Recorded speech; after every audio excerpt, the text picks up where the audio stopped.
And now, The Bonfire with Big J. Oakerson and Dan Soder. Good evening. It's The Bonfire, Comedy Central Radio, Sirius XM 95.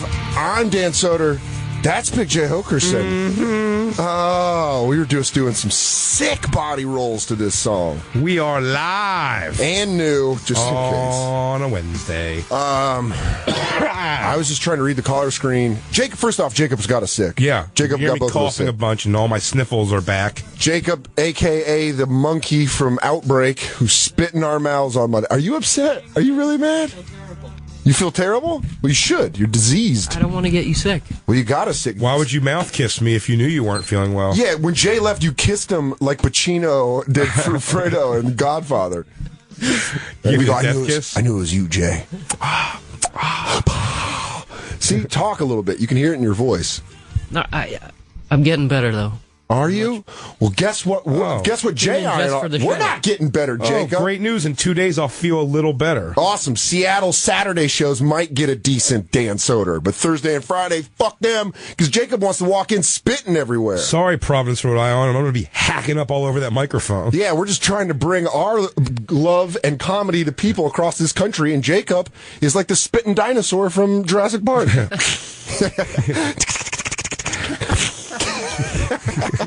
Please, fuck, oh God. Your picture's nowhere, so I was going to say, if there's a picture of you, I'd love it photoshopped on that face. Just with Jake with the big fans on the side.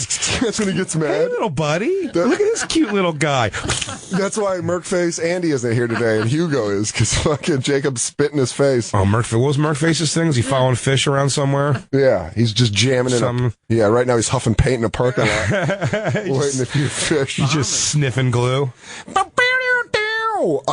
He's on a Black Ops mission. We're sick. We're kind of banged up, but we're okay. off. We're on vacation next week, so we're gonna give it our all.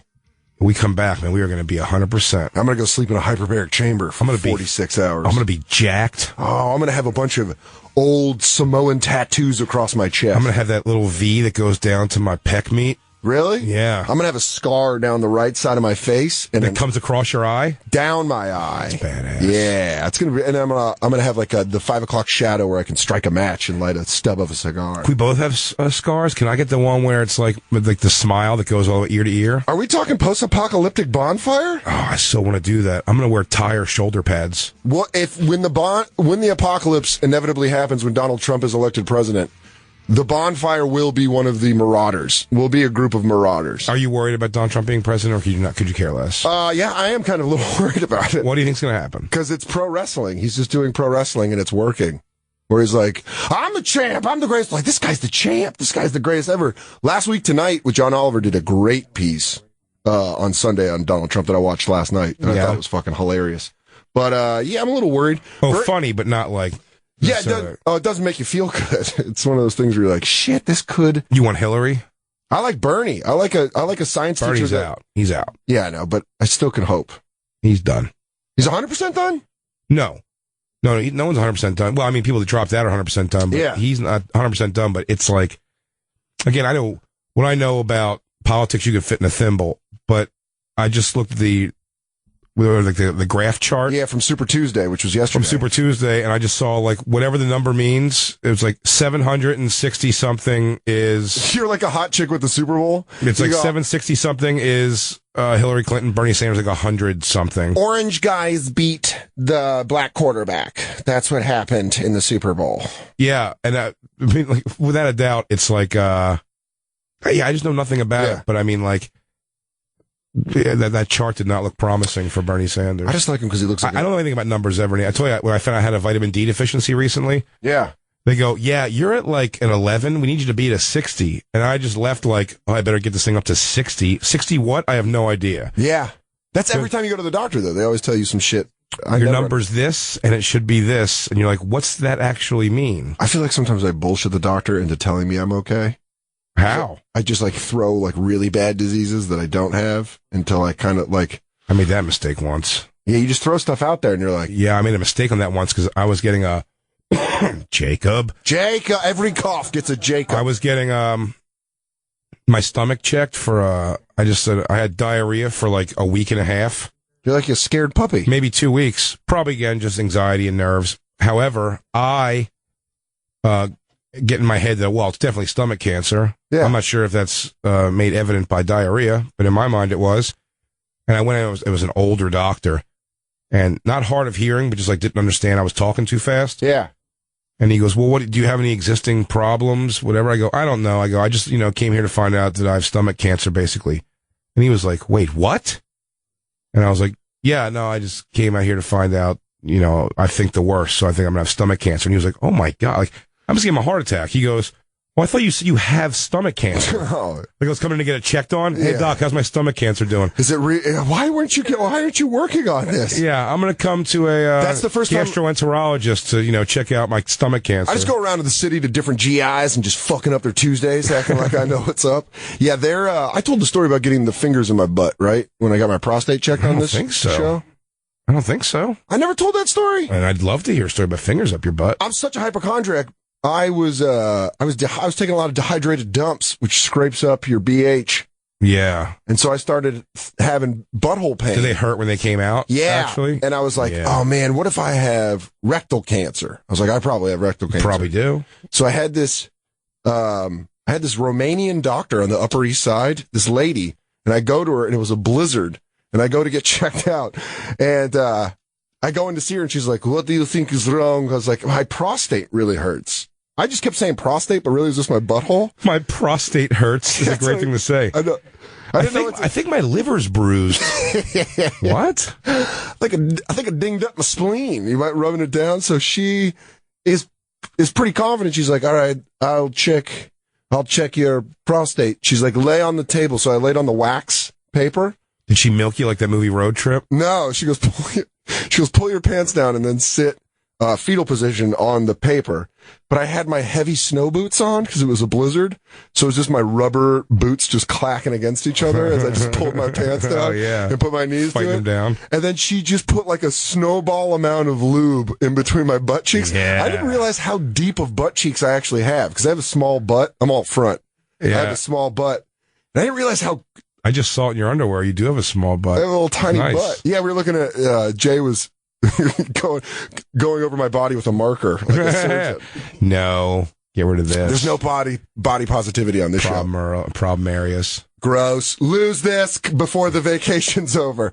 So I'm Can I do the flamboyant gay voice? Nice tits, Lady Chatterley. What do you?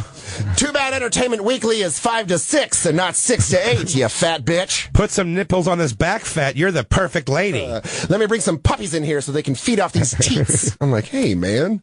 We're radio partners. But I'm laying on the table with my pants around my ankles, and she just is lubing up my entire butt. And then she's like, all right, 1, 2, 3. And she puts her fingers in my butt, and I was like, ow, ow, ow. And she just sticks her fingers in my butt and then pulls out and goes, if it hurts, go to proctologist. She just kept saying that. And did it hurt? Did you say ow the whole time? I've never had fingers in my ass before. Ever? Ever. You're so vanilla. I know. You're so vanilla. I've never been with a woman. Come on, man. I know. I've never done it. How about your own finger? Nope. Just to see what's up? Oh, well, yeah, like a little, like some fingertip. No. I'm talking bury a finger in your butt in the shower. No, I've never done it. Never? Oh, dude, I've gone so deep in my butt in the shower. Well, that's, of course. We're the opposite sides of the spectrum. I had never It's not sexual. I just get up there and make sure it's clean all the way. And if I can get a little soap deep in my bung, why not? I never just walk down that street. I always just go the long way. That's why I never had confidence in your butthole. I would never eat out of that thing. Oh, no, no one should. No person should ever be face-to-face. You could eat out of mine. Yeah, because you keep tender care. I had the doctor, the gastroenterologist with me. Compliment your butthole? No. But he goes, by the way, while I was down there, but he goes, wow. Magnificent. I'm not going to lie. I could do surgery on that. He said he was going to jam a finger up my dumper, and he asked Christina to walk out of the room, and I was like, she's fine. Yeah. I think he's worried about my manhood, like me, not having my girlfriend see me in that position. I just flipped over. Especially, that's funny. You telling me, hey, when you're as much of a hypochondriac as I am, and you are too, I know. I think I'm a little worse than you, but I know you get it pretty bad too. It's amazing the things that I would never normally want to do that I will not even think twice about. Because of medicine? Can you please save my life? Yeah. My dumb, soft little dinger being touched by a man, my bird, pulling out my bird for another man, doctor, sounds like a nightmare in my life. But when I had this thing, and we can look it up to remember what it's called. Like, whenever I have something, first of all, I feel like there's always something with me. Well, that's the same thing with my hypochondria. I can always tell you. But there always is some. Even right now, it's like my anxiety levels down, I'm not breathing crazy much. If I think about it, still it'll happen, but I just kind of. Should we do a whole episode where we just try to psych each other out to the point where we freak out? We can. Both go to the ER. I've kind of just adjusted to like, the anxiety of that, and that's not a big deal. I'm taking Lexapro again. However, if it's not that, it's like, so I get sometimes like, and I've looked this up, it's not a big deal either, like red dots on my body. They're just like little capillary things, but I'll obsess on them if there's nothing else. Mine is my mostly, teeth if there's nothing else. But mine's always mostly something. I'm always dumb. So it's always like something hurts. And then someone's like, well, did you like exercise yesterday? I'm like, well, yeah. And they're like, well, you pulled something. Or you just worked it out. You haven't worked it out in a while. But I'm like, if you work out hard and haven't worked out in a while, the next day you feel like someone beat you with a fucking sledgehammer. Yeah, but I'm also like, is that organ going to shut down? But I had someone come in and smell my pee. I had someone come and smell my pee because I thought I might have diabetes recently. Oh, that's fantastic. I was like, will you come in here? Am I pissing out sugars? Does it look super sweet? I just asked if it smells sweet, and Becky Young goes, no, it smells like piss. And I was like, does it like sweet piss? But like southern piss, like sweet tea piss. Are you talking sweet tea piss? Sweet tea piss. Oh, y'all want some of my sweet tea piss? But Christine remembers that I had this thing. It's like a scaly patch on my dick head. What? Because that's the helmet. That's always shiny. The hell, I know. It's always shinier. It's like Notre Dame helmet Saturday morning. It almost like there was like a film over it. Yeah. And it looked like you could have just, by the way, also you could have just scraped it off. Jay, are you a lizard dick? Turns out. Are you an iguana? Do you have two penises? I cut it off and it grew back. Look at me, Christine. It's a different one. And now I will regenerate. Right, you will watch it. This scaly patch. And then I was like, oh, that's kind of weird. What I thought it was at first, here's the best description of what it could have been, in my mind. Looked like jizz dried. Ah, the old... on the mushroom cap. Glue on your palm when you were in third grade and peel it off. And I thought I could scrape it, but it wouldn't scrape off. And then I just started putting any cream I can find on it. Like anything. Neosporin. Conditioner. I mean, body lotion. Yeah, I don't know. Maybe this thing just needs to be zapped back to moisture. But, next time we have him in, I hate to go off tangent here, but I don't want to forget it because it is so funny. The Nate Bargatze and Kurt Metzger on the road together story. That's Of Mice and Men, though, basically. But what Nate did to Kurt was so funny because Kurt's he's one of the most brilliant, well-read human beings ever, but just socially and like on a base level is like retarded. Yeah. And he goes, he's like, Nate, which one of these is body lotion? Like, what is this lotion here? And he was showing Nate conditioner. And Nate goes, yeah, buddy, that's it. And he goes, you sure? He's like, yeah, man, skin conditioner. He goes, Kurt just slathered his body in fucking conditioner and then had to go take a shower because he realized he was just all sticky and weird. So great. So I digress. My scaly patch on my dicks, tried putting creams on and all this stuff. I finally had to go to the doctor, and it's like a relatively common thing, I guess. It's like a seasonal, could happen. It's just it's not like a rash or anything. It's just basically like a seasonal depression, but for your dickhead. Yeah, seasonal dick depression. Yeah, you need more. No, it's just like a thing that it's called like it's not a rash or anything like that. It's just like a almost like if you get like eczema or something. Okay, like that kind of thing. I don't have eczema, but it shows up. You put cream on it for like 3 weeks and eventually just went away. But in the moment, every little thing I have, even like a little dick patch, it was not that big of a deal. Honest to God, like if I was even getting like new pussy, they wouldn't probably notice. Does that make sense? They wouldn't even notice. Because you would have a condom on because you're a responsible adult. Let's just say I wasn't even, and I just spit polished it with my palm to let her know I'm ready to party. She's like, excuse me, what was the, what's up with the lizard patch? Don't worry about it. We'll even that out right now. Yeah, you go in. So, no one would have noticed it, but for me, in that moment of those few weeks, I mean, I have like shower breakdowns where it's just like, you got your hand on the wall crying like a detective. Like, why me? It's like nothing's ever just okay and all right. I guess we're all just water that goes down the drain. After the special, all the anxiety went away. I thought I was in the clear, man, just out of the woods, feeling good about life.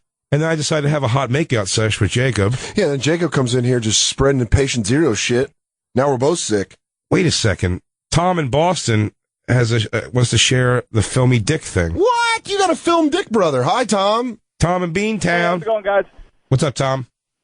Hey, so you were just describing that dickhead film. I got the same exact fucking thing. Like lizard dick. Yeah, it's pretty lizardy. What did you do to treat that? Did you see a doctor? I went to a doctor and he gave me Christine, if you can answer, steroid cream of some sort. Was it a topical cream? Yeah. It was a topical cream you put on it it looks like it's not even helping at all, and then eventually one day it just sort of goes away. No, it was hydrocortisone. Oh, you're right. It was like high level cortisone. Do you think Tom can get away with it by just going to Dwayne Reed and buying hydrocortisone? Well, I'll tell you what, whichever one I would go to the doctor. Why not? You might as well get the prescription shit, let it go away quicker. However, I will say. But Tom, if you do go to the doctor, please make a rattlesnake noise as you pull your dick out to the doctor. Go.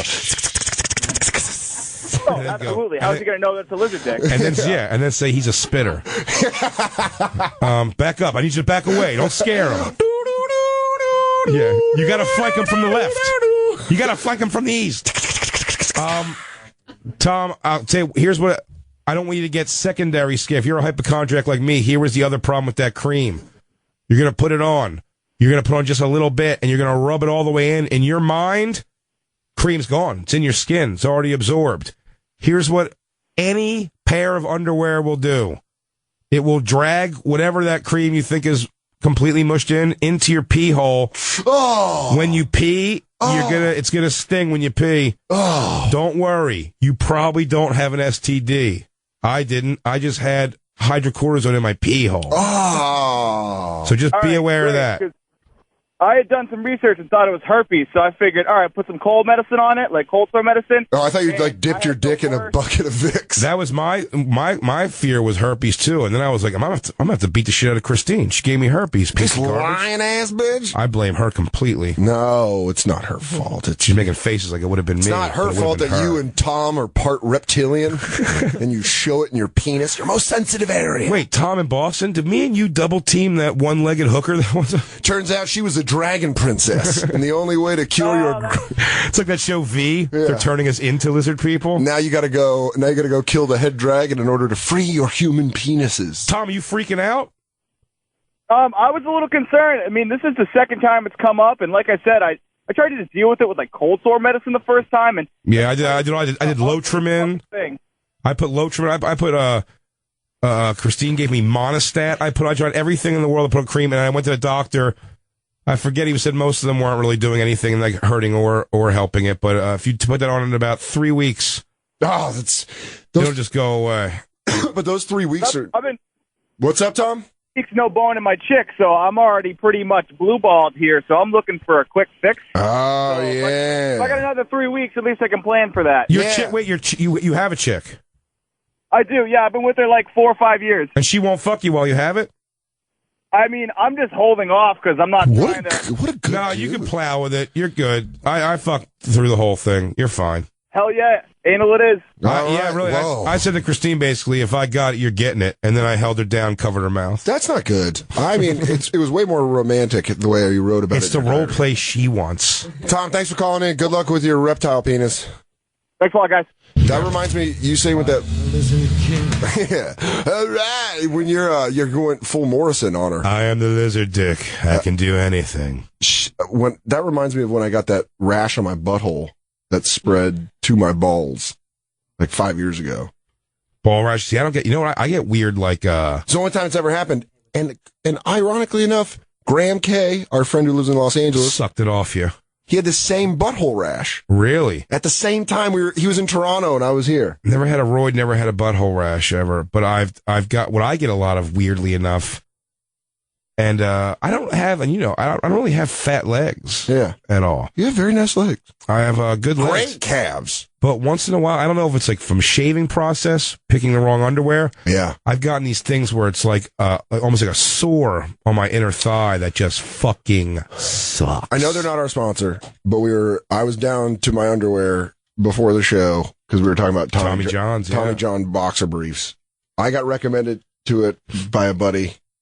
It's fucking unbelievable. Howard Stern preaches it all the time. Well, he is correct. Yeah, I heard there are T-shirts and everything, too. Oh, man, I got the pajama pants. You want to talk about walking around without underwear and looking boned up? And you went Problem is, now you can see it. Now, they're not cheap underwear. No. You're dropping about $30 a pair. Yeah, I have 3 pairs. So when I do laundry, I'm like, I covet them. I'm like, here we go. See, that's what I do with my 3 great pairs of Under Armour. So underwear. now go get 3 great pairs of Tommy John. Now you got 6 pairs of underwear. No, I will. Okay. You got the 9-inch thigh, right? Yeah, and I got a little square cut. Ooh, for you got a little short in case you have a lady. Yeah, getting that Euro cut. Oh yeah, and you could have your mushroom hanging out of the bottom there. Yeah, I have it snake over. I just have it hope over like a rope over the side of a boat. The best. Sometimes I just look at pictures of dicks online, and my favorite ones are the ones that lay. You go dick shopping? I like the one that lays across like where your thigh meets like your mid body. Yeah. It lays in that crease of your leg where it meets your hips. Yeah. Oh, I want that one so bad.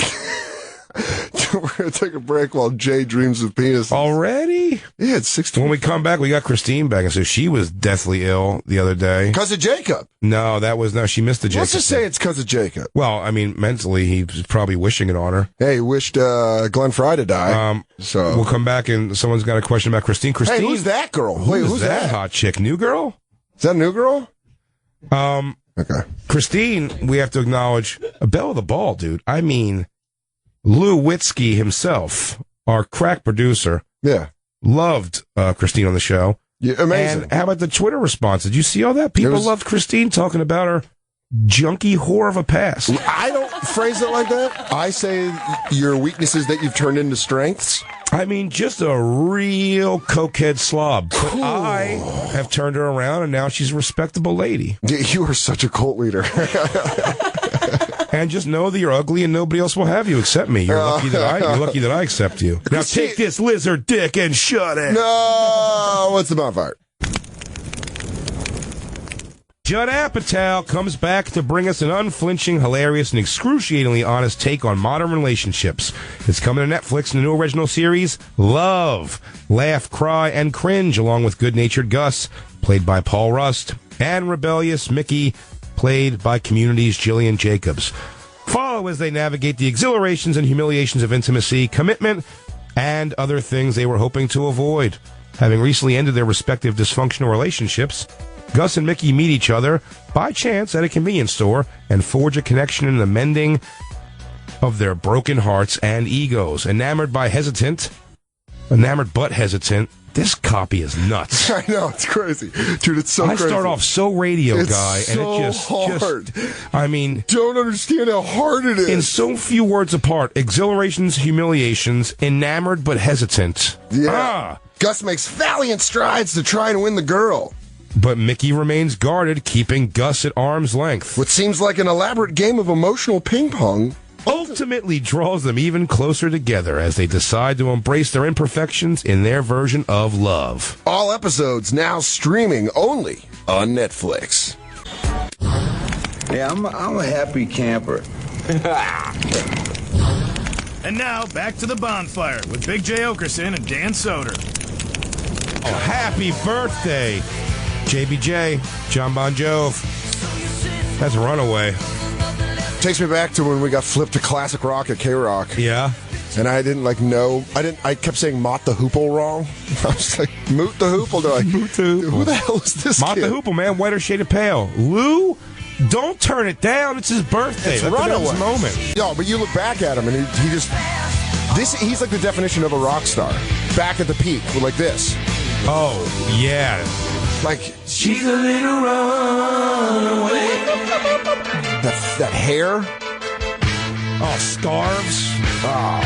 A lot of accoutrement. That's my favorite. Accessories. Oh, man. Well, I mean, you are an accessory guy. I'm a big accessory guy. So, yeah, it would make sense. Oh, I like things hanging off me. I love shit hanging off my clothes. Yeah, that's the way to Jay's heart. You never dressed rock and roll. Neither did I until I became an adult, and then no one could judge. And if they did, I just go, I'm an adult. I'm always dressed like a up-and-coming skateboarder. That's probably really good. That's Dan Spider Soder. Everyone knows he's under sponsored by Birdhouse.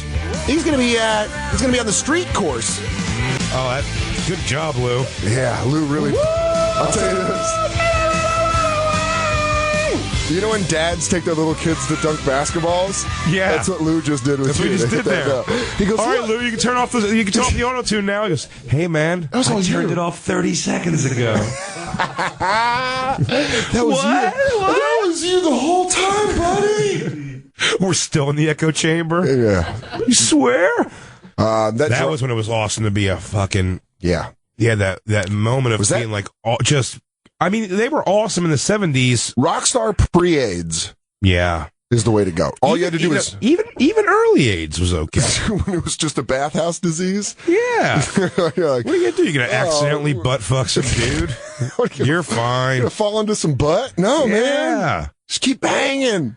Yeah. Bang it out of you. It was a gay disease. It became for everybody when the roaring 90s came in and everyone was bisexual all of a sudden. Bill Clinton put in bisexuality. Yeah. Thanks, Girls Gone Wild, for getting guys sucking off guys and plowing chicks.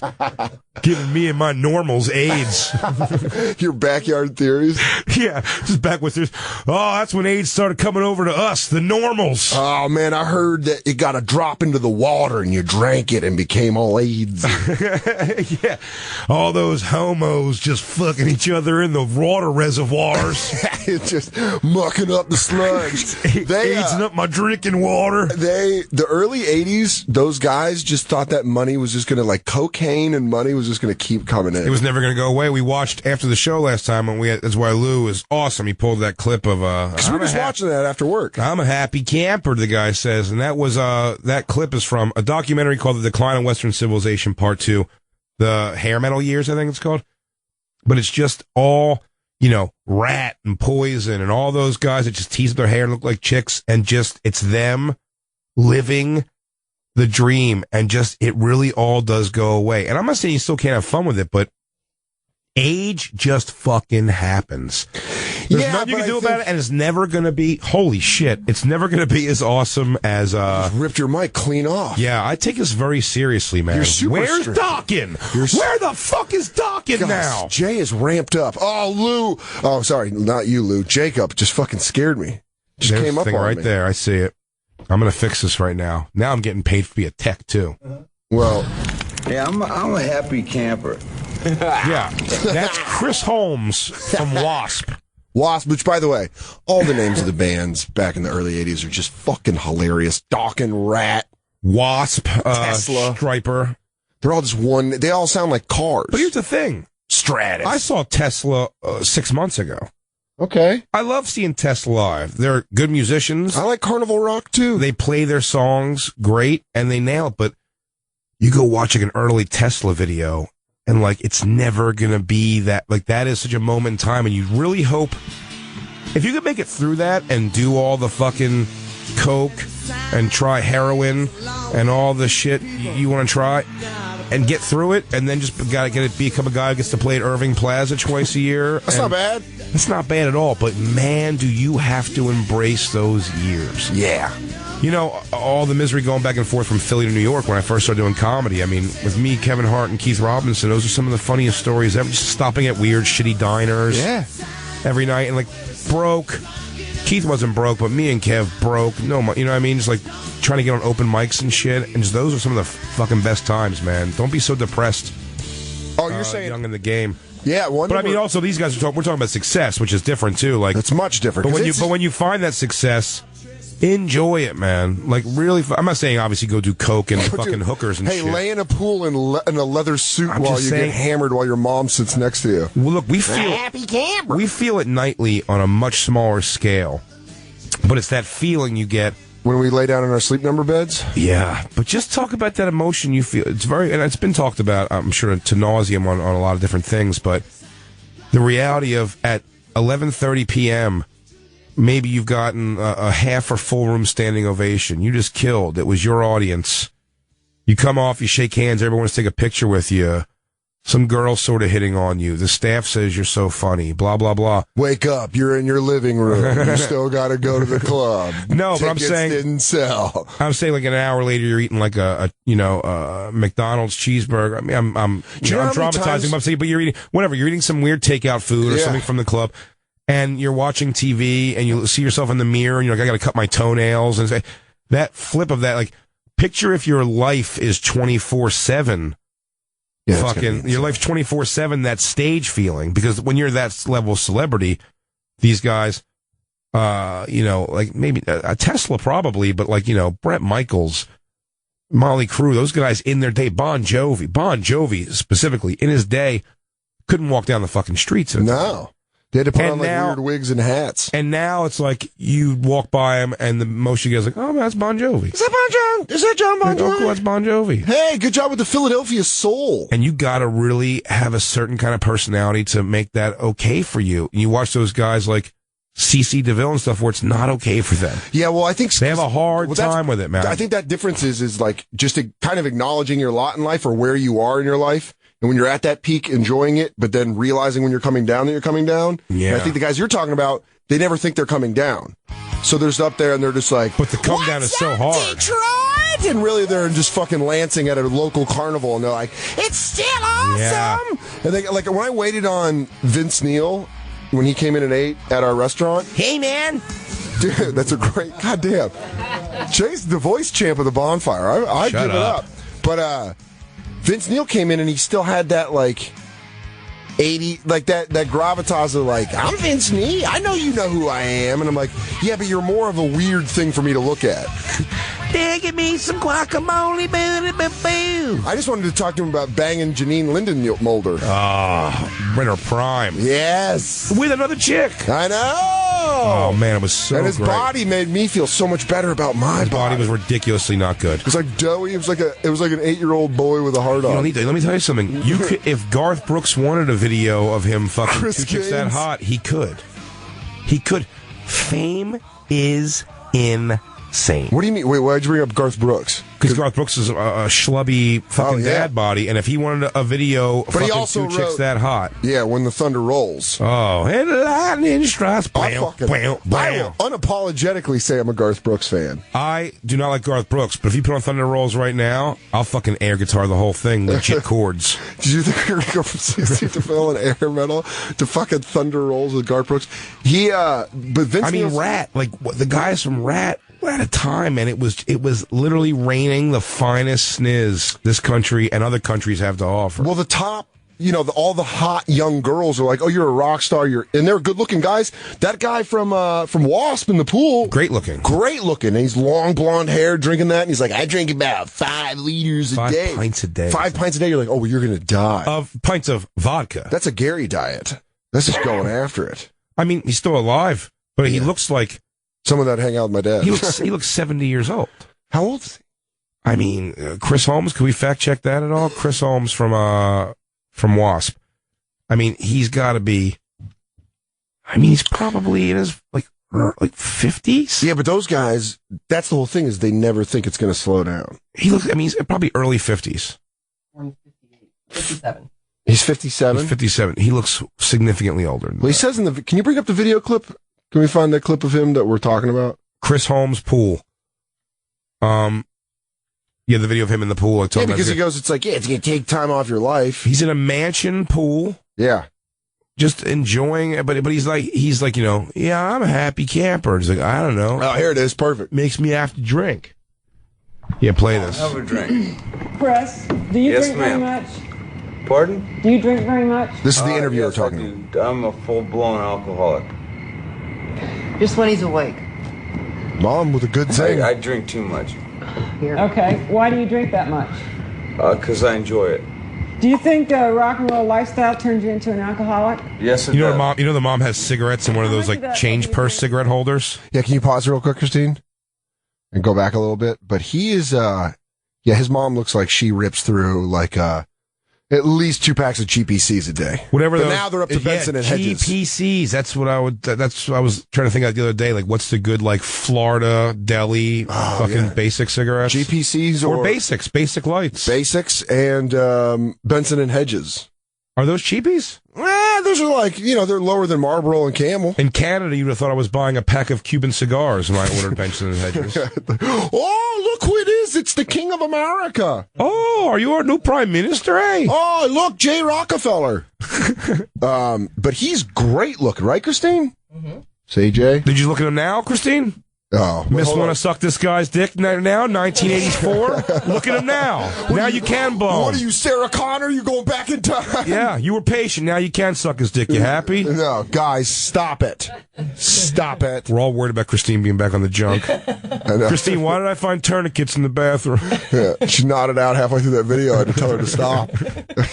Christine, stop, huh? Oh, hey. Yeah. Anybody want their dick sucked for like $5? Why, are you guys itchy? Are you guys super itchy? Oh, my God. He goes, you know what, Jacob, did you give me spiders under my skin? And Jacob's just walking around just like a troll, almost his face falling off. Can anybody else actually feel their kidneys functioning? Jacob, I think you have leprosy. Hit play. About 5 pints. A vodka? Yeah. 5 quarts, pints, who cares? Yeah, I'm a happy camper. Ding, ding, ding, ding. If you can tour... Dude, by the way, pause this. We're gonna His put mom this. still is a diner waitress at a Waffle House. She's like, here's your fries. Be right back. The thing that people can't see, we'll post the clip on Twitter and Instagram at the Bonfire. With a picture SXM. of him now, so you can see what the fucking... Side by side. But he's in a pool in a full leather suit. He's got a leather vest on and leather pants on, and he's just drinking a fucking screwdriver. He doesn't give a shit. This guy, 1984, he's the coolest now, even. But he thought that was forever. Well, mate, He definitely thought this was going to be forever. And why wouldn't you? Like, W.A.S.P probably had 2, maybe even 3 popular albums, I guess. I was never a fan of W.A.S.P. I'm purely guessing. But let's just say, like, I'm sure Dokken had 3 good ones. You know what I mean? Like, Motley Crue had, like, fucking 4 or so, like, memorable albums, you know? Like, yeah, I want to get, I think it'd be really fun if we could get really hard tickets, like a Kendrick Lamar concert or something, and then have, our black fans do trivia about hair metal bands like Dokken and W.A.S.P. You'd be surprised, man. How many? Would I? Yeah, there was a black girl named Trish that I went to high school with, and I think it says before, she was like all metal. She was all about metal. Well, that's like with the have you seen the kids in Mexico that are like hardcore metal fans? Like Mexican metal kids are like. Well, they said not even Mexico, just South America. All down there in general. Like Iron Maiden still can fill a fucking soccer stadium there. Shit. Do you think there's anywhere like where W.A.S.P is doing that? Besides a carnival in a white state? Like W.A.S.P can go do like, I bet they'd like a European tour. They'd fill up like, you know, a small theater. It's the W.A.S.P. It's a bunch of fucking... Oh, it's W.A.S.P. Dead-eyed blonde people. Oh, I bet. Just like loving W.A.S.P. I'll take my wife. I mean, not quite as old, but I mean, I've interviewed bands like Power Man 5000 who say like, what is happening with the world's going on? You ready to go? 'Cause I'm ready to go. But they say overseas, it's still like comedy will never have that. I'll never be able to go do fucking Norway. Like, dude, Soder sells out. Sure, you theaters. can. You think? Yeah. Let's go to Sweden. You want us to do some fucking black metal tour? No, but we'll dress like that, but just do comedy.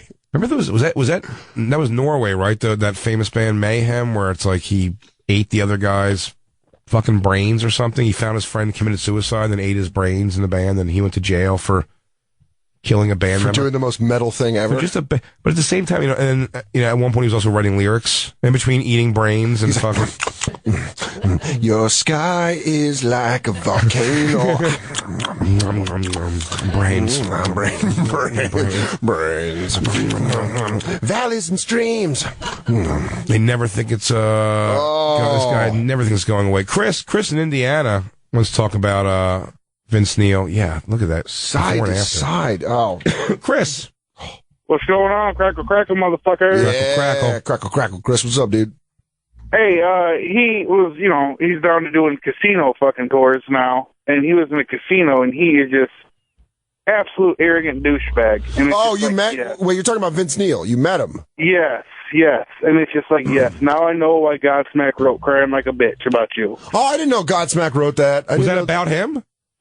Yeah, that's all about him. When they did when Motley Crue first got back together and they did that, I can't think of the tour, but yeah, it was them and Godsmack were headlining, and that's it was called the Blood Disease Tour. It was called Crying Like a Bitch. That is all about fucking Vince Neil and what an assbag he is. Oh yeah, I like that song, dude. Godsmack they're just like Disturbed, where it's just music to fucking like lift weights to go fight at school tomorrow. Yeah.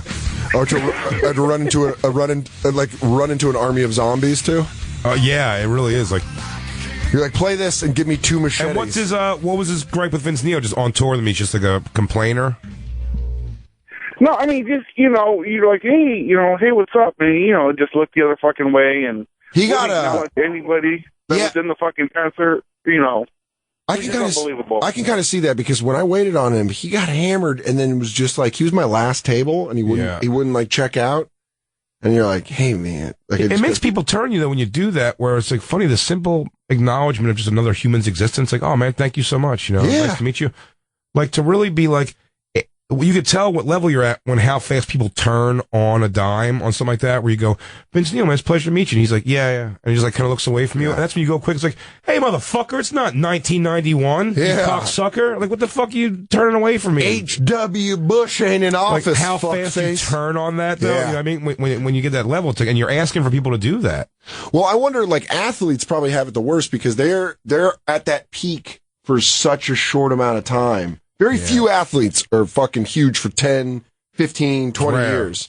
So most of the time you're like, for 3 years, you're the coolest motherfucker in the room. Whatever city you're living in, you're playing for, you can't go anywhere. You can't go anywhere. Mobs. Yeah, you're just the dude. And then I wonder how much that gets to your head, and then you're just out. I wonder how much it transcends, though, for some people. Like, I would still argue Iverson is still like a holy shit, that's Iverson if he walks into a place. But I mean, like, yeah, well, he was a superstar. I know, Antoine Walker could probably walk around now and not be bothered. I bet most basketball fans would. I would say, like, actually, no, but I think you'd get much more of like, oh wow, it's Antoine Walker over there. Where I think Allen Iverson, like, you gather other people and ask you to take a picture for sure and all that kind of shit. And Rafe LaFrentz, you'd be like, are you my sister's friend? Yeah. He's like, no, I played at Kansas. I got drafted over Vince Carter by the Denver Nuggets. Did me and you have a fist fight in summer camp? No, I swear to God. No, I'm Rafe LaFrentz from the University of Kansas, and I play for the Denver Nuggets. Don't remember it. You were a first-round draft pick. That's like when you find out shit like that. Like Greg Warren, the comedian who's hilarious. Yeah. You find out he was an All-American wrestler. Was he really? Yeah. Like All-American wrestler. Top 10 in the country. Really? Yeah. Like Vecchione wrestled at Penn State. He got redshirted at Penn State. All right, dude. You're saying that like you could take Vecchione. You want me to take Vecchione? There's no way you could take Vecchione. You only got to take Vecchione? I live with him. I hear his sleeping patterns. You think, yeah? Yeah. His eyes open the whole time? Yeah, he's never sleeping. Hand on a potato gun? Yeah, can't sleep. Crazy. He's got an old crowbar. The one that bends and splits. He sleeps with a butcher knife under his mattress. I am way bigger than Vecchione. Yeah, but he's got that wrestling background. He might be able to fucking take me. Dude, he'll shoot for that leg. You're done. We're going right on the ground. I'm pulling guard. You're pulling guard. I won't take Vecchione? I'm pulling guard. I want to play the rest of this clip with the guy in the leather suit because he talks about taking time off his life. Yeah. And then you clearly see it. It'll take 4 years off your life. I like he has science on it. Why do you get so loaded, though? I actually did study. Because it's the only thing that lets me get free. Yeah. You think you might be covering up some pain? Yeah. Okay. What would that be from, I wonder? Well, here. Do you like this label? Sure. And he takes the bottle. It's a big. What do you call that kind of bottle? Like a half gallon? Okay, here. Yeah, that's a liter. And he pours it into his mouth. He drinks it like he's. Remember at the end of 129 Hours or whatever the fuck that was called, when the guy cut his arm off and they gave him water finally? Yeah. He drinks vodka with that kind of like urgency. I wish I was a smaller star. I don't dig being the person I am. And I just don't like it. I just don't. Back that up a couple seconds, Christine. I want to see he's talking about fame. He doesn't like being famous. Go back to where he's pouring the booze in his mouth. Is that pool water or is that booze? Dude, it's, first of all, let's pause it. First of all, it's almost worse if it's pool water. Please God, don't pound pool water. Hold on, rewind it, because I think I see him fill it up in the pool. No. Before that, he puts the cap on. Before that, I don't think he fills it with pool water. I think it's pool water. I think this nasty motherfucker's drinking pool water. That's worse. Hold on, go back a little bit more. Cause you see, pool water takes off 6 years off your life, so I gotta dilute it with vodka. It's all the chlorine. My dad always says I was a sissy, Mary, but I'll show him while I take little dips in my pool wearing full leather bounty hunting attire. He looks like he is in Blade. Where do you see Blade. this guy, people listening? I mean, he looks like he's in Blade 2. I mean, it doesn't even look cool what he's wearing if it was dry. He'd walk out of his room and you go, dude, seriously, you're going to fucking wear that? Yeah, you're going to wear that, dude? I mean, you look like a real clam. All right, see if this is pool water. I want to see if this nasty motherfucker drinks pool water. You think you might be covering up some pain? Yeah. Oh, yeah. What would that be from, I wonder? All right, the cap's on. I can't grow chest hair. Label? Sure. Let's not avoid the issue. What would that be from? Okay, here. Watch. Do you wish... Wow, that is booze. That is pure vodka. Oh, my God. Smirnoff, which has that bigger star taste. than you are right now? Yeah, that nails taste. So I wish what? That you were a bigger star than you are? Not really. I wish I was a smaller star. Oh, really? I You were still lugging your own think being equipment? the person I am. Pause it. You're the guitar player from W.A.S.P. You gotta drink a lot of booze to think you wish you were a smaller star than the guitar player from W.A.S.P. Yeah, I wish I was in a W.A.S.P. cover Like, band. W.A.S.P. was... Is this W.A.S.P.? What's their biggest hit? I think Love Machine. Let's hear that one. Is this it? If it makes sense, I don't know a song by W.A.S.P., but I know Blackie Lawless was the lead singer. I know nothing about that. I know Blackie Lawless. I couldn't tell you who the guitar player was, other than the fact that it was always like, this is W.A.S.P.'s guitarist. Like, listen to him complaining. I wish I was a smaller star. I wish I was like the triangle player in Peter Frampton's touring band.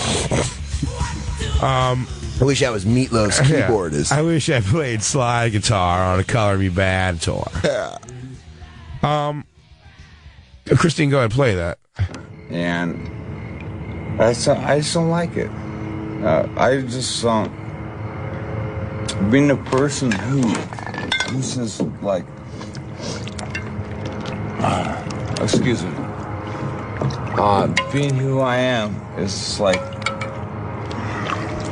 here what? What? Well, now there's pool water in it.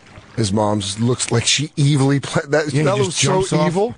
That was such a menacing. It's called Decline of Western Civilization, right? Yeah.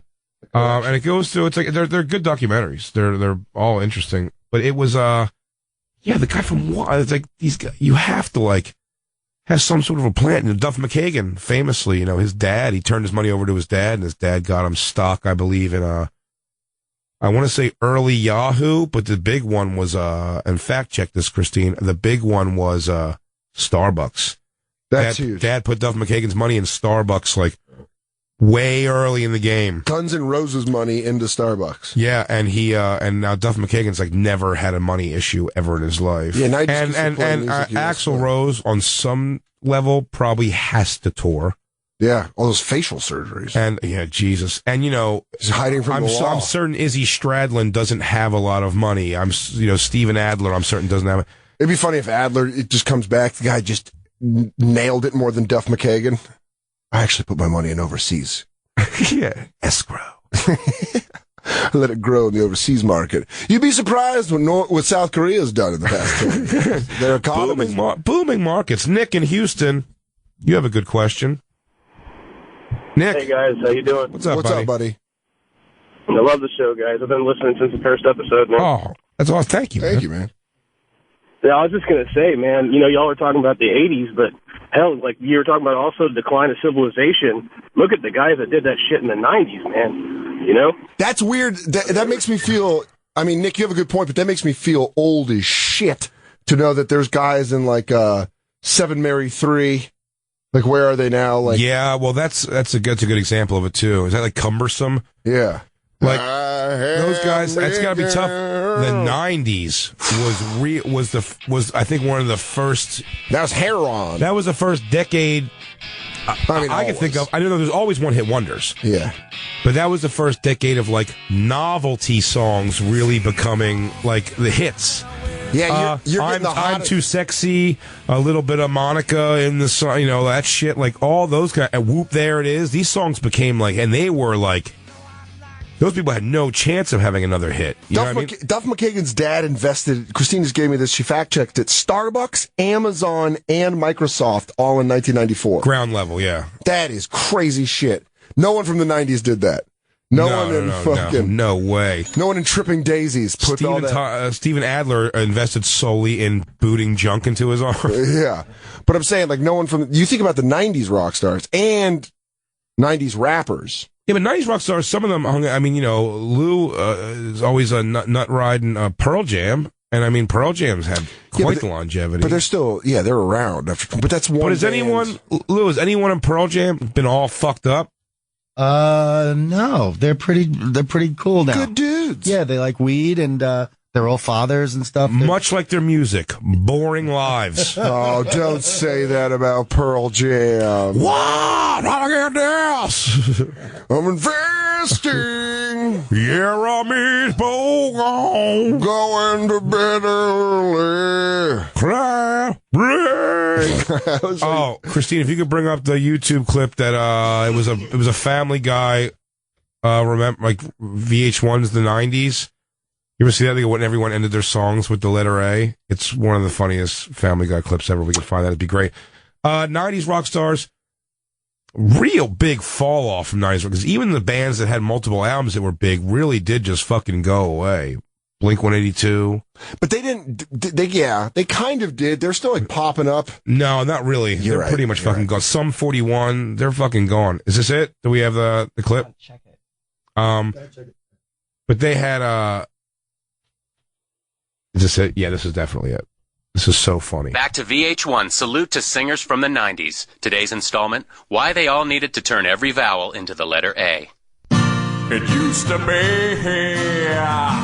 that you loved me, but now it's 1990, and I have to set you free.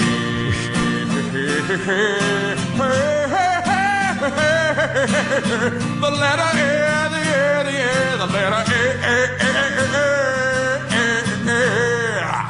Thank you. Yeah, it was that and singing like Lane Staley. Everyone sang like Lane Staley. Oh yeah, they're like, and then that split in. Yeah, that's what that turned into. The news today. Heck-a-doo. I'm taking a dump. Trevor in Nevada he's got a fact check for us here. Trevor. Hello. What's up, Trev Dog? What's going on? How you doing, man? You were on the Bonfire. You have a correction here, you say. Yes, you guys had a call earlier that said that Vince Neil was the inspiration for Godsmack's song "Crying Like a Bitch." It's actually about Nikki Sixx. Nikki Sixx. I want to tell you something, Trevor. I had a feeling it's what you were trying to say here. Let me tell you, Hugo knows nothing about anything so much. Yeah, Merkface Andy is dead that what he wrote is, quote unquote, "Crying Like a Bitch." Next words is by Nikki Sixx. Okay. You don't know. Sticks. Do you not know Motley Crue? Hugo, get on the goddamn mic. Hugo, you don't know Motley Crue at all? I know them. I don't know who Nikki Sixx is. There is no Nikki Sixx. Name the members of Motley Crue. Name the goddamn members of Motley Crue. One of the guys was on Serial Life, the lead singer. I know. Come on, dude. This is a lob, Hugo. Dude, this is a lob. Do it. Who is in Motley Crue? All of them. You can name all of them. It's a lob. Tommy Lee. Okay. This drummer. Yes. Keep going. Oh my God. I can't name any. Talking about him. We said his name 8 times today. You were not listening. Vince Neil. Okay. Vince Neil, lead singer. Okay. Keep going. Wait, Christine, no. I'm gonna go with Nikki Sticks. Oh, Hugo, how many times, goddamn Hugo, how many times out loud do I have to tell you it's not Nikki Sticks? It's Nikki Sticks. It's Nikki Six. Fucking asshole. Nikki Six. It's this whole conversation's built off of me saying it's not Nikki Sticks, Nikki Six, and you called him Nikki Sticks 3 more times like you're trying to fight me. This is like your version of Paschetti. It's like it's spaghetti. He's like, yeah, Paschetti. Hey, now get your fucking shine box. Hugo, get your prick. Fuck you. It's Nikki Sticks. Well, Nikki Six plays the bass. No, and there's one more. One more. No way. He's not going to get this one. It's Mick Marr. Mick Marr is on guitar. God damn it. God damn it, Hugo. Crying Like a Bitch is by Nikki Sticks. It's not even about... You couldn't understand anything that Trevor said. Trevor, we appreciate your knowledge. We're sorry that... Did they ever say what the story was, why they wrote it about him? They basically said that he was a diva. They basically, like, every single thing that came up, you know, like, oh, he wanted just green M&Ms in his, you know, in his dressing room. Must be furious. You know, he had to have this, that, and the, you know, some dumb, stupid shit like that. So they said he was a diva. So they wrote the song about him. Good for them. Good for. I don't know if those guys are high. Man, I wonder if those guys are high maintenance though. Godsmack. I don't know. I bet they're from Boston. Sully Aaron's a bad motherfucker though, man. Yeah, he is. Trevor, thanks for calling in. No problem. Patient zero. We got to take a break. Of course we do. He's going to spit his flu in our mouth. Yeah, we all have to get our dialysis. It's the Bonfire.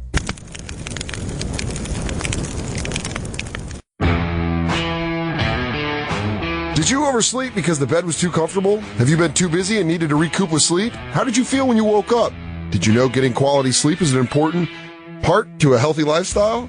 As a balanced diet and regular exercise, new Sleep Number research shows people with Sleep Number beds who use the Sleep IQ technology experience improved sleep quality and more restful time in bed. My Sleep Number setting is 50, and my Sleep IQ score last night was yet to be determined. Last night? Does the copy say last night? Yeah. Read 3 words ahead before you sound like a buffoon. Hey, you're like the mom from Making a Murderer. The Sleep Number bed lets me choose my ideal firmness and change it because it adjusts on each side. It's the perfect bed for couples. With optional Sleep IQ technology, it traps your sleep. You know, I thought I could take 2 seconds of a break and just have a nice pretzel stick while Dan reads through this thing. Hey, you couldn't get through the Apatow one, so don't you be blasting me. I know. It's such a good show, but I hate reading that copy. I know, but I love this one because with optional Sleep IQ technology, it tracks your sleep so you know how to adjust for your best night's sleep. My Sleep Number setting is 55. Yours is 75. You keep changing yours. I was 50. I keep going up and down. Is it 50 or 55? Some nights it's 55, some nights I think Christine's knocked back to 45. Are you 45? No. I'm pretty sure. Really? Yeah, you went full-blown hammock on me. Not me. It might as well be wood. Yeah, you just sleep on a slab of concrete. Well, you can shape the best sleep of your life with the Sleep Number mattress and Sleep IQ technology. Starting at only $1,099. That's it. $1,099.99. Known better sleep with better Sleep Number. Find your Sleep Number setting today at a Sleep Number store. There's 475 across the country. Actually, if you find one near you by going to sleepnumber.com, play the lottery. Good luck. Be sure to tell them the Bonfire sent you. Next one, we're going to do way better. And now back to the Bonfire with Big J. Oakerson and Dan Soder. Oh my Christ! The goddamn microphone again. Oh, it's, you know what I was just. I had my eyes closed because I was thinking of '80s jean shorts that would go up. You know, they'd be high on women. They'd be like high hipped, but then under. That's back, buddy. Yeah, I know. High hip. My hip is back. No, but I'm saying the butt, like the butt coming out in the back. But it was kind of pancake buddy. I feel like the '90s Daisy Dukes were better when they went higher and low. Yeah, but like now they're like coming. I like the pockets out of the front now. That's kind of back. Yeah, what are you, a Puerto Rican chick? Yeah, dude. No, I like girls that do that. Yeah, I like chicks that. It's right over here, Jacob. Jacob. All right, buddy. Okay, so I can go down. I can't take the cord down with me with the microphone. That just sounded weird. Like, Jacob, turn Let me here, do buddy. it. Let me take a shot. I have to learn myself. Right? I never learned. Jay broke the microphone in the studio. If you don't know, his superhuman strength is getting to be too much. Can we get this not dilapidated studio? Taking Entertainment Weekly's. Jacob, did your sickness give Jay powers? Do I have powers now, Jacob? Jacob, did you make him sick like from Spider-Man when he gets built? This is a stripped screw. Are you a radioactive spider, Jacob? Can I climb walls now? Thank God this isn't happening during a Norman Reedus interview for Entertainment Weekly Radio. Oh, my God. Could you imagine the wheels falling off? Could you imagine if John Hamm was in here telling his crack-em-ups? Minivans would just be slamming into retaining walls on the highway. Bringing back the high waist jeans. Yes. I don't know how I feel about that. I don't know if I like low waist, high leg, like tiny jean shorts. Not those. Who the fuck doesn't like those, though? Well, I don't know. I like a girl in panties. Not me. I used to love jean shorts. I still love jean shorts. Oh, you been wearing them? Yeah. Why don't you wear them? You wear jean shorts? No, I'm all... Don't you know it's the summer of linen? Oh, buddy, listen. I know it's the summer of linen. Well, guess what 2016 is going to be? Summer of linen again. 2. Oh, yeah? Yeah. But you're not going to never wear jean shorts again, are you? I don't know. Maybe I'm just a linen guy now. Wow, really? Yeah. Would you judge me different? But you never look at shorts as trying to make them look like cool outdoor attire. You're wearing shorts like functionally always. I can never look cool in shorts. I have bird legs. I wear shorts in consideration cool, of like how they'll look like. You wear jorts. Cool. Yeah, they're long. Yeah. I wear a lot. I like a nice short pant or long short. I feel like you could do right below the knee shorts and you'd be fine because you got calves for days. My calves are popping, but I do not agree. I think I'll look and feel weird if my knees are showing at all. Yeah. When I sit down, if my knees pop out of the thing, and I feel like they're gonna crumple up weird, and then my wallet chain's all off, and then my pocket scarf's all over the place. I'm fully functional, linen, breathable shorts over my ostrich legs. Just because I'm enjoying listening to music today with you, Brian. Real quick, Brian in Atlanta. You said it was a great song. We're forgetting. Please tell us we can play it right now. Smooth Up In Ya by the Bullet Boys. Never forgot about that. Lou, Smooth Up In Ya by the Bullet Boys, so I can sing every lyric to you. In fact, Soder, me and you watched this video. Fuck yeah, we did. Back in the stand when I showed it to you. We were talking about this very thing, like the Bullet Boys. And Vecchio loves them. He does. No, he loves this song. I'm pretty sure I showed him the song, by the way, too. The Bullet Boys are quintessential, like, now what? This guy looks like an old lady now. Really? But this song itself got Smooth Up In Ya. Hey, we got the Smooth Up In Ya right here on K-Rock. You know, I was like 18 at the time. No, this is a girl. A girl's like baby oiling her box to get her fucking leather pants over them. Yeah. Did people do that in the 80s? Oh, I bet. Just Vaseline your beef curtains so you can get that leather over it. I wonder how. Okay, how'd that feel, Debbie? Ooh, watch them shiver. These guys did it right. These guys were crushing ass. I'm sure of it. Christine, bring up the Bullet Boys. You just throw the microphone away. Who needs it? I gotta rock out. Right, this is good rock. This is still pretty cool party rock. This is a lot of.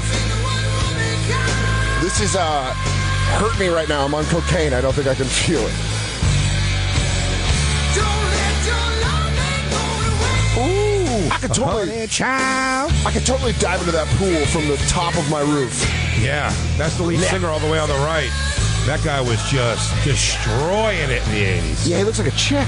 Now he does. You gotta see a picture of him now.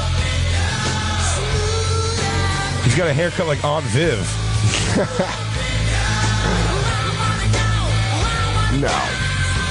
No, you gotta find the original singer. Whatever his name is. Why do most rock bands from the 80s that get old look like sex traffickers in their older age? Oh, that's him. Gene Simmons light? Oh, look at him. Look at that guy now. That's a George Jung-like picture. Now, on YouTube, Christine, bring up the video for this song. You can see this guy was awesome. Oh, wow. That's not him. That's him. Same dude. That looks like a guy named Ibrahim who's starting a sleeper cell. Ibrahim. Look at this guy. Look at that hip work. Girl boots. The whole deal. There's a lot of girls in Brooklyn dressed exactly like he is. No shit. But how cool looking were they? They are super cool looking, by the way, and so is Two Eva. belts. I want to wear belts over my jeans, like, not even in the loops, so bad. But I've never been hippie enough. He looks like he definitely sleeps on silk sheets. Oh, dude, and then tell you, as soon as he finished this video, if he wanted to, he could have a vag for every finger.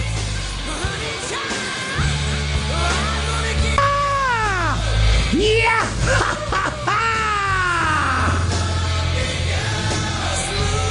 Bring back the puss to me! Is he wearing Uggs? No, dude. Pocahontas girl boots. Got it. Come on, dude. For you bring our tribe great dishonor. For when you wear our boots in your Rock Factory video, you make the great eagle spirit cry. Oh, yeah, dude. How many of them were just that? Like, dude, let's just fucking warehouse it with some sparks. Yeah. Let's get all the hardware on the drum kit's going to be made out of chains. Chains. Industrial work for guys who look like girls. I mean, remember Slaughter's video? Slaughter, the guy had the voice of a beautiful 13-year-old girl. And their video, same thing. Sparks, fire in a fucked up warehouse looking thing. Which video? For Fly to the Angels?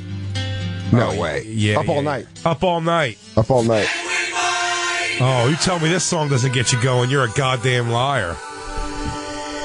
Do you think there's a guy right now in a single wide that's just about to fucking kick open the door and just start air guitaring? Are we playing the video here? Yeah. Is that what we're doing, though, or is it playing? You're playing it? That's fine. Yeah. Mark Slaughter, dude, this guy was rolling in sniz.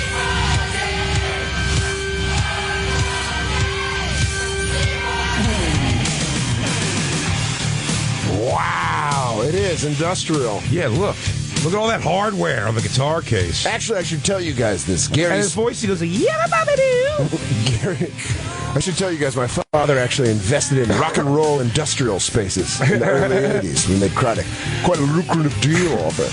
My dad made a killing in warehouses. Actually, we got our seed money from investing in rock warehouses. Oh, I like when there's when they get hit with water, which would just literally Dude, set this the looks whole like thing the on fire. same exact video. This looks like the same exact video. It does, yeah. From Bullet Boys.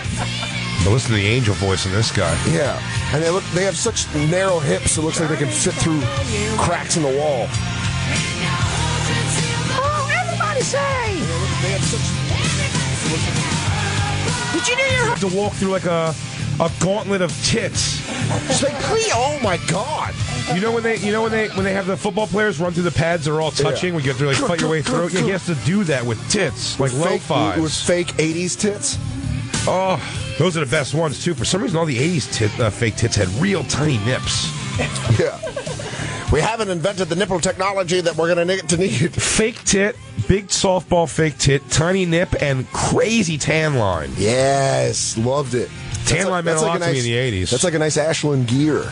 Yes, Anina Hartley. Yeah. An early NH. Man, if you were born after 1996, I totally get if you have completely turned this show off. No.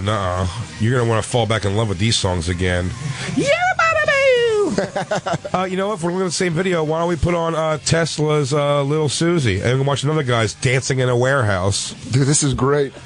Yeah, it turns out if you invest in a power washer, a spark machine, and if you're in an industrial warehouse, you can make quite the killing. You can write your own ticket. Then I, of course, started buying land and then an oil derricks in the ocean. I mean, Little Susie's going to be the same thing. And then when they got big enough, if you recall, when they got big enough, these bands, the next video would also be... Well, let's see. If we can have callers calling it all, anyone knows that we're a band. We're two videos. One's a warehouse, and then the other one is them performing at a major... Huge show. Like, humongous show. 70,000 people. Tesla has Love Song. Yeah. And Love Song's, that's the big, keeps looking at the camera with the audience behind him a lot. We're doing it, guys! We really did it! We made it! You guys got us here! It was you guys! We have tiny voices! We're like gymnasts! We're not allowed to have our periods! How many of you whores want my headband? To keep this voice, I had a roadie tear off my testicles! How shower in hooker piss. Yeah. All of you are gonna be moms someday. And then I'm gonna also fuck your daughters. Look at that, dude. Warehouse space. Always. Just 5 guys wailing out on pallet jacks.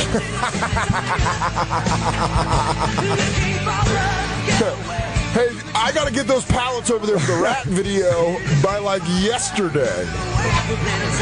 You gotta get me those fucking pallets, man.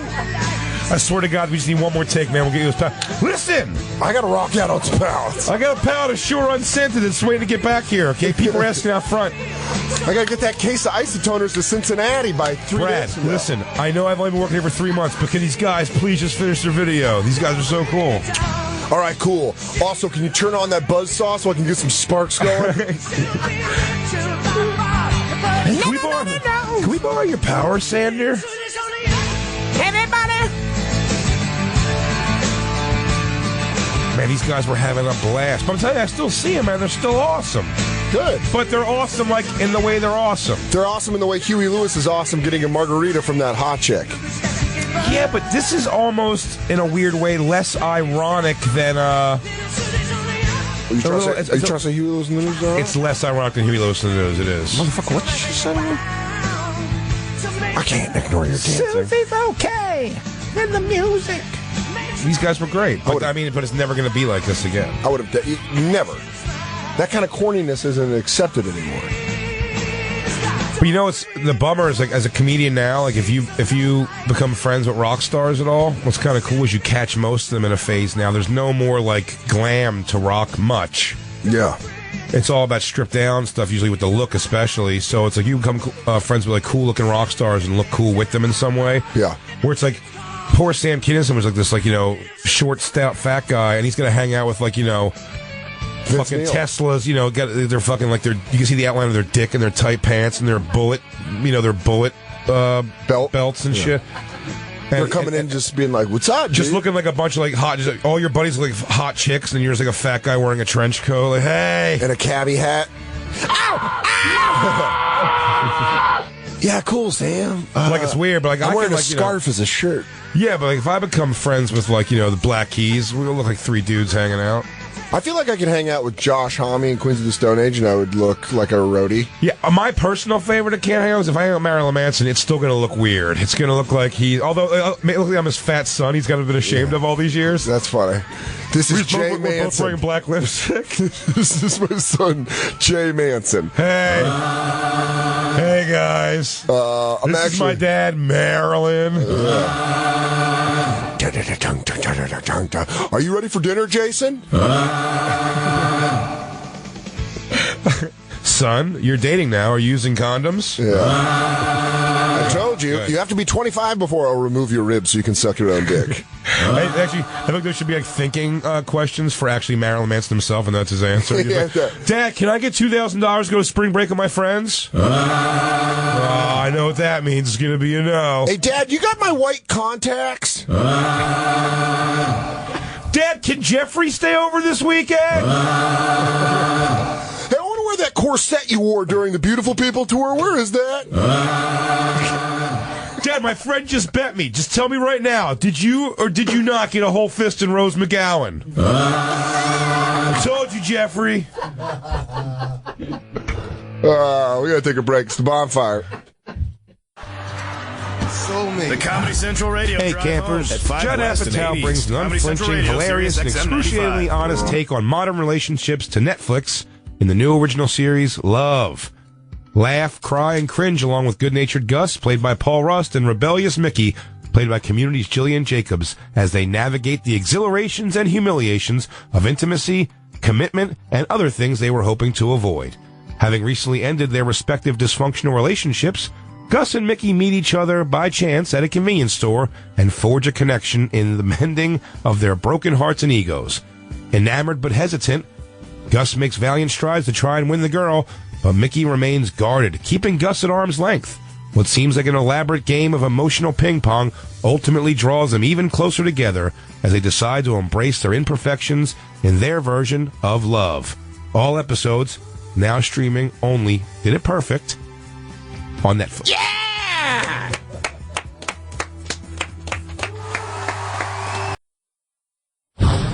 And now back to the Bonfire with Big J. Oakerson and Dan Soder.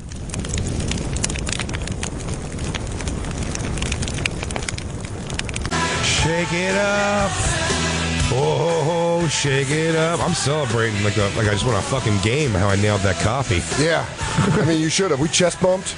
We're all impressed. Jacob poured champagne all over you. It was a full room applause. Yeah, everyone went nuts, man. I think that might be the best read of all time in the Bonfire history. Happy birthday, John Bon Jovi. Jay did that for you, motherfucker. Killing it.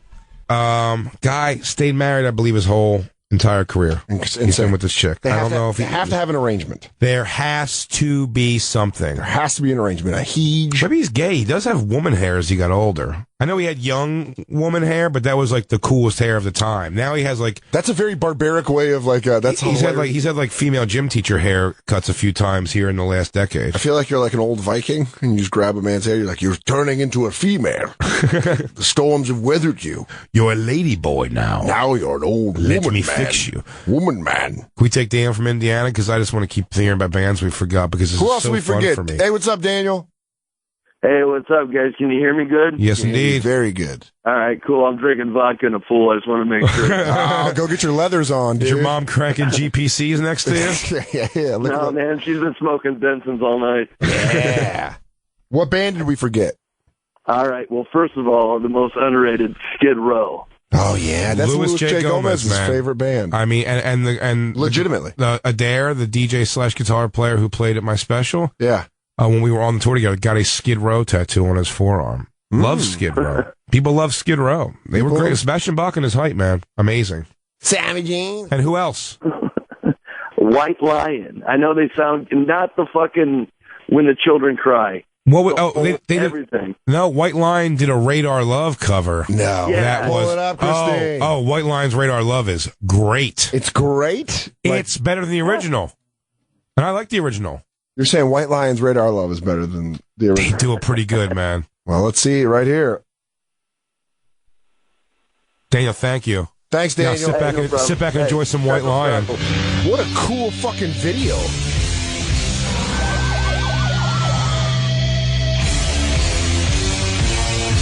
Oh, vest, no shirt. That's a classic. I met the guy who plays bass in this video when he was on tour with David Lee Roth. It's over for him too, if you're wondering. I actually got behind the scenes, found out that this is like one of the first boy bands, White Line. Actually, they didn't know each other at all. The guy's from like another country, the lead singer. It was like a record label put these guys together. The guy's super foreign. He goes, "Yeah, should we do another take?"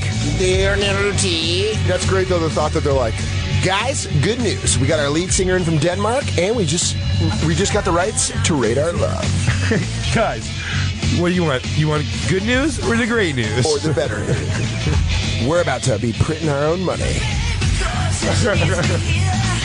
Oh, you don't have to take Jared's call, but Jared in Texas says my live read was cut off in the beginning. God damn it. I nailed it. We were in the room. We saw what happened. Jared, you're the new producer. Jared, we'll be calling you for a meeting tomorrow. You're in. How great is this song? Here it is. We got a thing. It's called Radar Love.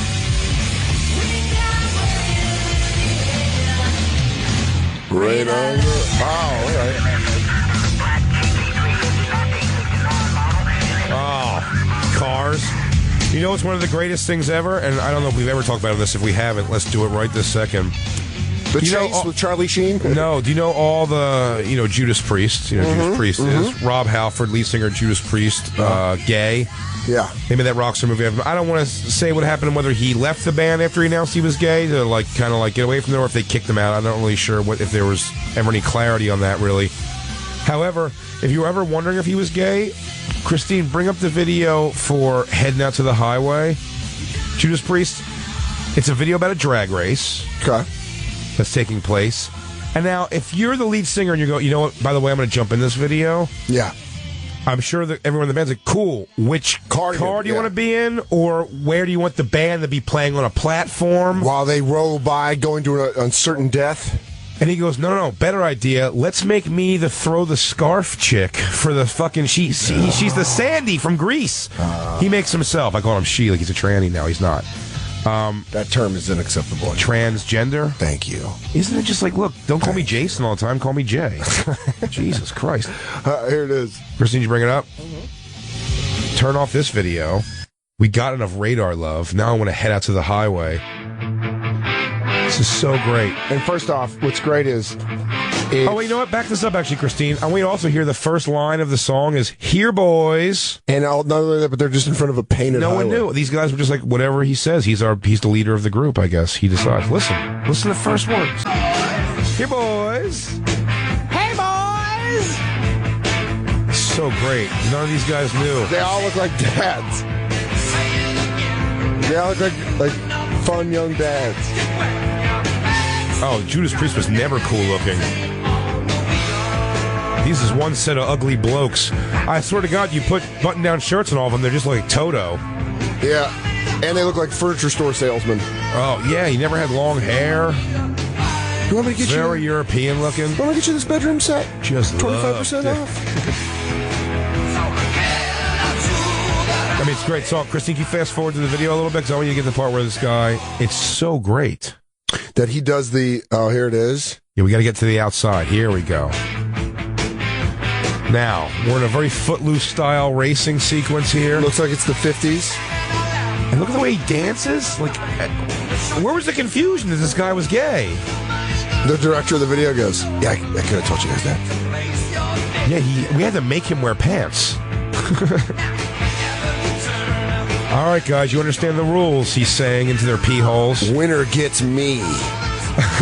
Winner gets this sweet bod right here. By the way, peel me out of these jeans. Here's a little secret. You're both going to win. Guess what? Daddy also brought his mouth. I like that in the 80s they wore the repression socks like NBA players wear on their lower arms to play the guitar. Doctor says I got a forearm thing. But how great is it he plays the... He does. He's the throw the scarf chick. And the album is called Point of Entry. I mean, like the whole... There's so much... clues. Oh, my boys are racing again. I'm so worried about them both. Yeah, Rob Halford has a good argument to be like, I feel like you guys knew for a while. Guys, I was pretty forward with it. I mean, the whole video.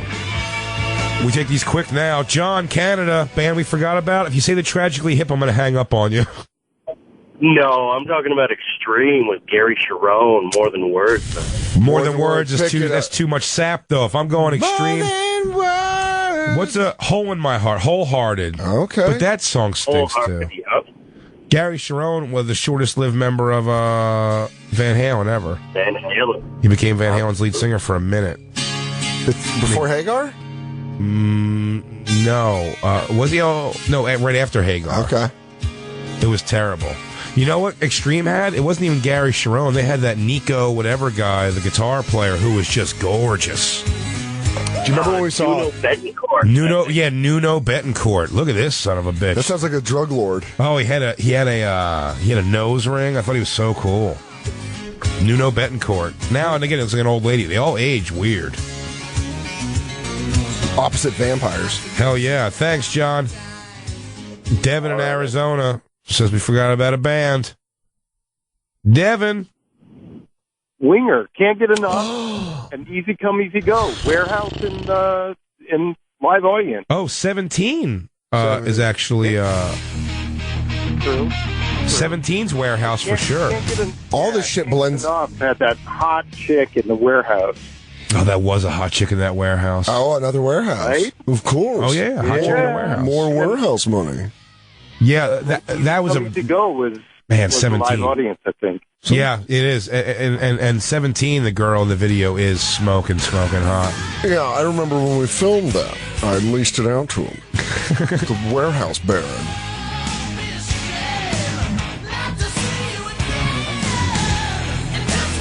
all blends together. It all blends together for me after a while. This guy had wild chest beef, though. Sometimes they went with a bald chest, like the little boy look. Yeah. And some of them went like, you know what, I don't give a shit. Yeah, like the Fabulous Freebirds.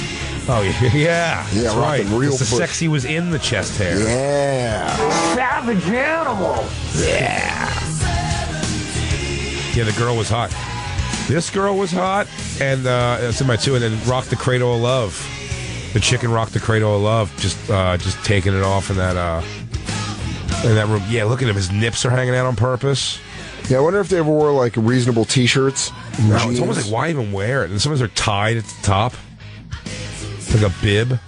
Did you got your rock bib on? Oh, leather jacket with the sleeves rolled up is fantastic. That is. It's so sweaty, though. That's what was great about. Remember my stories I was telling you about Brother? Yeah. Brother wore his jeans tucked into his like cowboy boots. Yes. He enjoyed a good half top that said Overkill on it or something. Yeah. I used to love when I played football having the little cut off belly shirts. Did you wear a belly shirt? Under my pads. That's great. Yeah. All my Big Johnson shirts I turned Oh, man, I wanted my dad bought me all these Big Johnson shirts when I was a kid. Gary thought they were hilarious. So your 8-year-old kid wearing Big Johnson shirts? Absolute golf. So I was 10 years old, walking around with a big dick T-shirt on at my fucking school. That's fucking hilarious. That shirt's just about having a big dick. I didn't even... It's just all puns about having a huge dick. And then poor little girls hanging around you for all time. And you turn them all into belly shirts, which is great, too. For football practice. So it's great. You couldn't even see the joke. It just said Big Johnson. Yeah, it looked like I just loved dick, and I had I had a girdle on and tight pants. The look I was ever most envious of when I was a kid. This is 80s. When I was a kid. Little kid. With the one I was like, I wish I could do that. I just knew even as a kid, I was never going to be thin enough to do. Was the half top under a button-down shirt open, sleeves rolled up. Pretty crusty. My stepbrothers wore that. Maybe a Corey Feldman style hat. Yes, too. All right. I wanted all that. Now socks above the jeans. I wish I could find a lot of old pictures of me younger, just trying so hard. I never tried. Overalls, the pegging my jeans, the jeans going into the socks. Awesome. Sweatpants. Both pulled up to the knee, and sock also pulled up to the knee, like El Matador. Yeah, like with Tito Santana when he became the Matador. Let's rapid fire these because I'm enjoying having the background music of these crusty bands. Bob, Florida. Hey guys, what's up? What's up, dude? What's up, dude? What do we forget? Hey, remember that one-hit wonder, Living Color? I can't remember their. First of all, they're not a one-hit wonder. Yeah. They had several songs. Yeah. Man, down in the Everglades, you guys don't get a lot of music. I mean, I honestly, I'm friends with Corey Glover, so I have to be like, they had several hits, but this was the one that was the beast. Yeah. CM Punk came out. Good choice. Good choice, though, Bob. Yeah. That was a great response. Yeah, whatever. You called me. Bob, thanks for calling, buddy. Justin in Mississippi.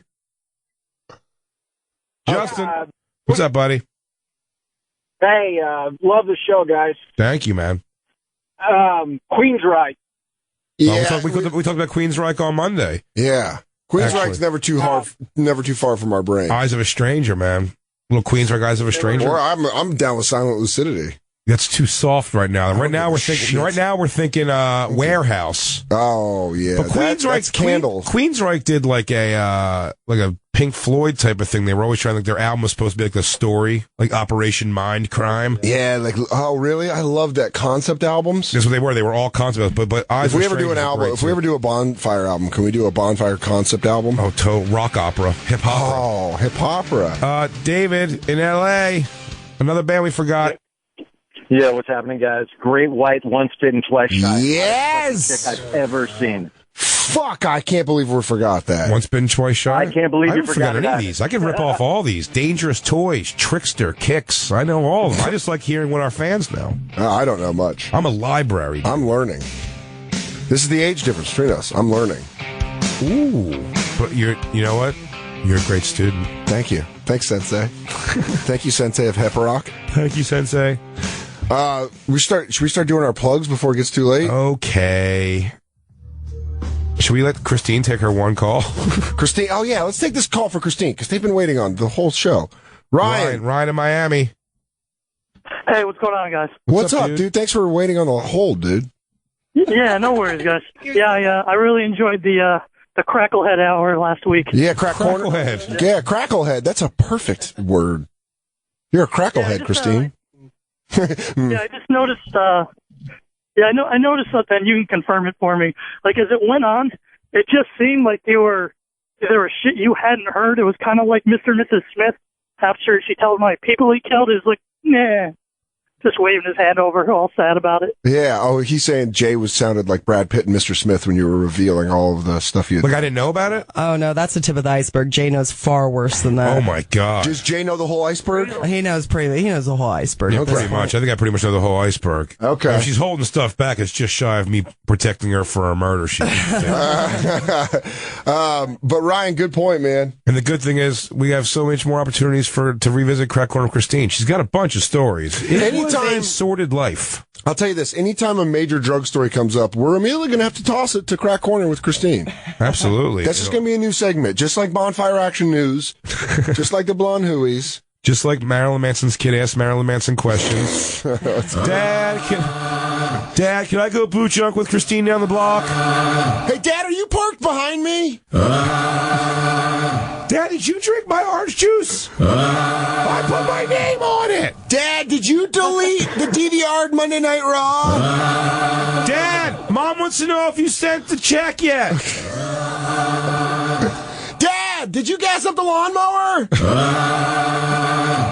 Dad, I got a couple things I need you to sign. Could you sign my test tomorrow so I can bring it in?